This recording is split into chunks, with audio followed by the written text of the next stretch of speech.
Paul, thank you for joining us. Thank you, Matt. Thank you for having me. What brings you to Middle East electricity? Well, this is the 7th year I think we've been exhibiting at this show. I think we were one of the very first controls companies that were exhibiting here. And we brought in lighting. As you see now, there's a whole pavilion of lighting companies. I would say we were probably one of the very first. Leviton is the largest manufacturer in the US for electrical devices. What sort of products do you make?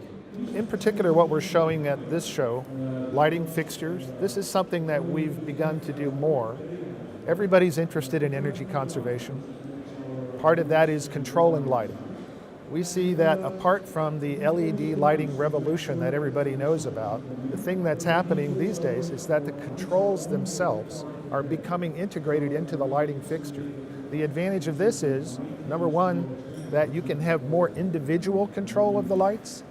That's for comfort, but it's also energy saving. For example, the lights closest to the window may have a lower light level than the ones further into the room. The other thing is occupancy detection. Obviously, having lower energy coming or consumption from a fixture is a good thing, but if it's still on when there's no one in the room, that's a bad thing.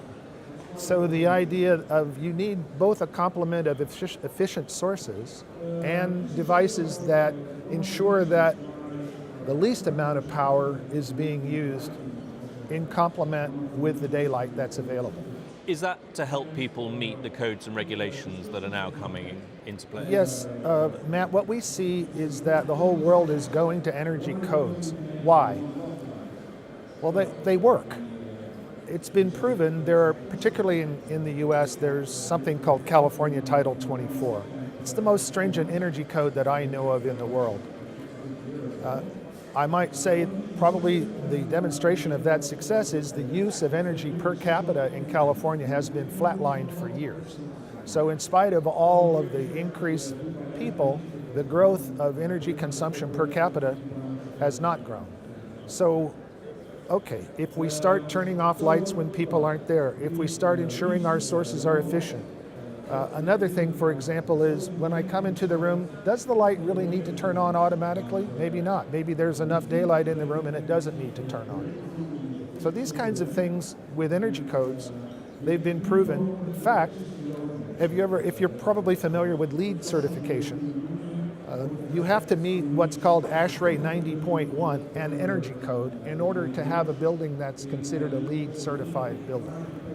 The result is most of these investments are paying back within the 5 years or 7 years at the most.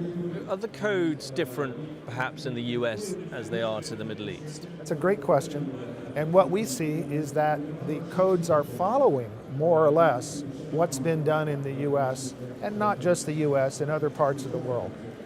You know, the tenets of saving energy are pretty similar. You know, there are ways to do it. These ways have been tested.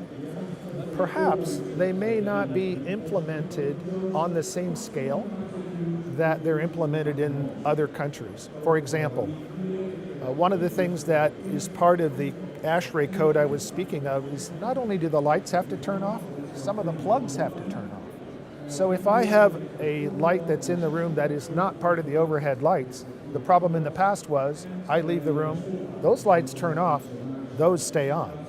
So the codes are implemented in such a way that 50% of the plugs have to turn off when I leave. Here, they're not implementing that. So it all depends on how far do you want to go. I kind of call it squeezing the energy, the washcloth, squeezing the savings. You know, some countries squeeze it very tight. In other places, let's do it gradually. Are you reactive or do you innovate? That's a great question also. We work with the California Energy Commission, for example.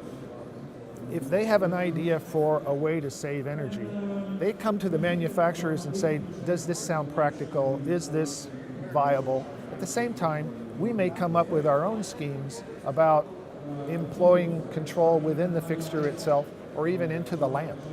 Do you think this trend towards becoming more efficient and looking at greener ways of running your house or your office, do you think this will continue? Do you think this is a sustainable reduction in energy consumption? Absolutely.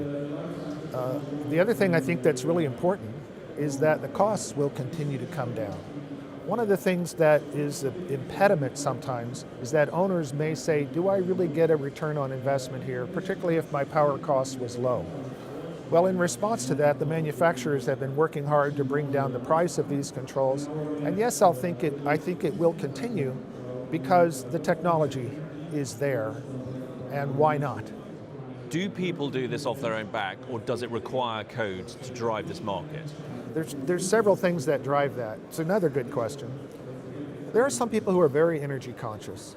In the States, I'd say most of it's driven by the codes. But also there's another factor here, and that is personal comfort and, a big one, the cost of power. So even if there are no energy codes, if power is very expensive, the user is driven to reduce his energy costs. As you know, in the UK, power is very expensive. There aren't really stringent energy codes in the UK, but there's a lot of motivation to save energy based on the cost. And on that basis, do you see this market expanding? 100%. In places, as I was talking before, where power is inexpensive, I see a strong motivation, particularly on behalf of the governments themselves. All right, so if power is inexpensive, but I'm a government, or I represent a government that operates many schools, many office buildings, well, if we're saving a little bit over a lot of buildings, that adds up to a lot. So I see governments actually driving this as much as anyone, wanting to conserve energy for their own purposes, and because infrastructure is very expensive. So the cost of infrastructure is something nobody wants to bear if we can gain those savings by efficiency in the products and the controls. Cool, fascinating. Thank you very much for joining us. My pleasure. Thank you for the opportunity.